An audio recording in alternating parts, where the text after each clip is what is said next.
2009 model വാഗണറാണ്. ഈ വീഡിയോയിൽ ഈ വാഗണറിന്റെ ചെറിയൊരു നിസ്സാരമായ ഒരു കംപ്ലൈന്റ് ഫിക്സ് ചെയ്യുന്നതാണ്. വാഹനം ഫസ്റ്റ് ഗിയർ അല്ലെങ്കിൽ സെക്കൻഡ് ഗിയർ അല്ലെങ്കിൽ വാഹനം റേസ് ആയി പോകുന്ന സാഹചര്യത്തിൽ വാഹനത്തിന്റെ എഞ്ചിൻ സൗണ്ടിൽ ചെറിയൊരു വ്യത്യാസം തോന്നിക്കുന്നുണ്ട്. ഐഡിൽ ഇടുമ്പോൾ സഡൻ ആയിട്ട് ആക്സിലേറ്റർ കൊടുക്കുമ്പോഴും ഈ ഒരു സൗണ്ട് കയറി വരുന്നുണ്ട്. കംപ്ലൈന്റ് എന്താണെന്ന് കണ്ടുപിടിച്ചു അത് ഫിക്സ് ചെയ്യുന്ന ഒരു വീഡിയോ ആണ് ഇത്. വീഡിയോയിലേക്ക് എല്ലാവർക്കും സ്വാഗതം.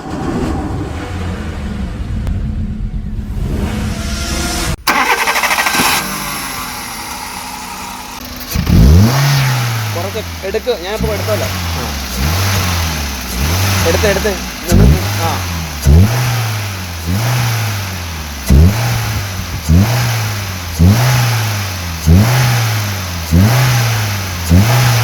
നിങ്ങൾ ശ്രദ്ധിച്ചോ, ആക്സിലേറ്റർ കൊടുക്കുന്ന സാഹചര്യത്തിൽ കൊടുക്കുന്ന ആരംഭത്തിൽ എയർ പുറത്തേക്ക് തള്ളുന്ന പോലെ ഒരു സൗണ്ട് നിങ്ങൾ ശ്രദ്ധിച്ചില്ലേ? അതാണ് ഈ വാഹനത്തിന്റെ ഇപ്പോൾ കാണിക്കുന്ന കംപ്ലൈന്റ്. അപ്പോൾ ആ കംപ്ലൈന്റ്, ആ ഒരു സൗണ്ട് വരാൻ കാരണം ഇതാണ്. എയർ ഫിൽറ്ററിന്റെ ഈ കേസ് പൊട്ടിയിരിക്കുകയാണ്, അതിന്റെ ലോക്ക് ഡാമേജ് ആയിരിക്കുകയാണ്. ആ കാരണം കൊണ്ട് തന്നെ എയർ ഫിൽറ്റർ ശരിയായി ഉറച്ചു നിൽക്കുന്നില്ല. എയർ ഫിൽറ്റർ ഉറച്ചു നിൽക്കുന്നു എന്നല്ല, എയർ ഫിൽറ്ററിന്റെ ക്യാപ്പ് ഉറച്ചു നിൽക്കുന്നില്ല. അങ്ങനെ ആ ഒരു ക്യാപ്പ് ഉറച്ചു നിൽക്കാത്ത സാഹചര്യത്തിൽ അതുവഴി എയർ വാഹനം സക്ക് ചെയ്തെടുക്കുന്ന സൗണ്ടാണ് നിങ്ങൾ കേൾക്കുന്നത്. ശരിയായ രീതിയിൽ വാഹനത്തിനുള്ളിലേക്ക് എയർ വലിച്ചെടുക്കുവാനായിട്ട് ഒരു ഹോസ് തന്നെ കൊടുത്തിട്ടുണ്ട്. എന്നാൽ ഈ ലീക്കുള്ള സാഹചര്യത്തിൽ എയർ സക്ക് ചെയ്യുമ്പോൾ ഇങ്ങനെ സൗണ്ട് വരും. അങ്ങനെ പുതിയ എയർ ഫിൽറ്ററിന്റെ കേസ് നമ്മൾ വാങ്ങിച്ചിട്ടുണ്ട്. കേസിന്റെ ക്യാപ്പ് മാത്രമാണ് ഡാമേജ് ആയത്. പക്ഷേ ആ ഒരു ക്യാപ്പ് മാത്രമായിട്ട് കിട്ടത്തില്ല, ഫുൾ സെറ്റ് ആയിട്ടേ കിട്ടത്തുള്ളൂ. എയർ ഫിൽറ്റർ അടക്കമാണ് നമുക്ക് ലഭിക്കുന്നത്. അപ്പോൾ പുതിയ എയർ ഫിൽറ്ററിന്റെ കേസ് പിടിപ്പിക്കാനായിട്ട് പഴയ വാഹനത്തിലിരിക്കുന്ന എയർ ഫിൽറ്ററിന്റെ കേസ് അഴിച്ചെടുക്കാം. നിങ്ങൾ ഈ വീഡിയോയിൽ കാണുന്ന പോലെ ഈ ഒരു എയർ ഫിൽറ്ററിന്റെ ക്യാപ്പിന്റെ ഈ ഒരു ലോക്ക് ഒടിഞ്ഞു പോയത് കൊണ്ടാണ് അത് ലൂസായി ഇരുന്നത്. അങ്ങനെ ലൂസായി ഇരുന്ന സാഹചര്യത്തിൽ ആ ഒരു ഗ്യാപ്പ് വഴി വാഹനം എയർ സക്ക് ചെയ്തെടുക്കുന്ന സൗണ്ടാണ് ആക്സിലേറ്റർ കൊടുക്കുമ്പോൾ കേട്ടിരുന്നത്.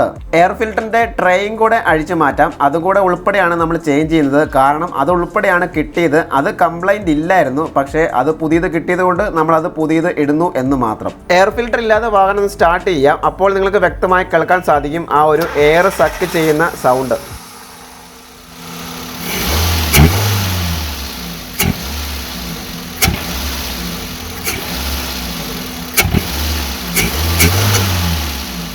എയർ ഫിൽറ്റർ ഇല്ലാത്ത സാഹചര്യം സ്റ്റാർട്ട് ചെയ്തപ്പോൾ ആ സൗണ്ട് നല്ല വ്യക്തമായി കേൾക്കാൻ സാധിക്കുന്നുണ്ട്.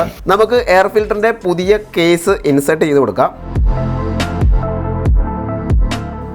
പുതിയ എയർ ഫിൽറ്റർ. ഈ എയർ ഫിൽറ്ററിൻ്റെ കേസൊക്കെ ചേഞ്ച് ചെയ്യുന്ന വീഡിയോ ഞാൻ ഓൾറെഡി അപ്ലോഡ് ചെയ്തിട്ടുണ്ട്. അതുകൊണ്ടാണ് ഞാൻ ഇത് ഫാസ്റ്റായിട്ട് കാണിക്കുന്നത്.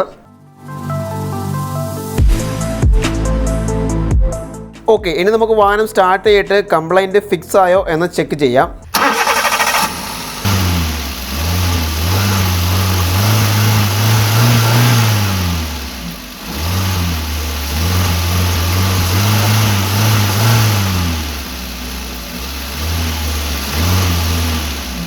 ഓക്കെ, അങ്ങനെ നമ്മുടെ കംപ്ലൈൻറ്റ് ഫിക്സ് ആയിട്ടുണ്ട്. ഇപ്പം ആ ഒരു എയർ വലിച്ചെടുക്കുന്ന ആ ഒരു സൗണ്ട് ലഭിക്കുന്നില്ല.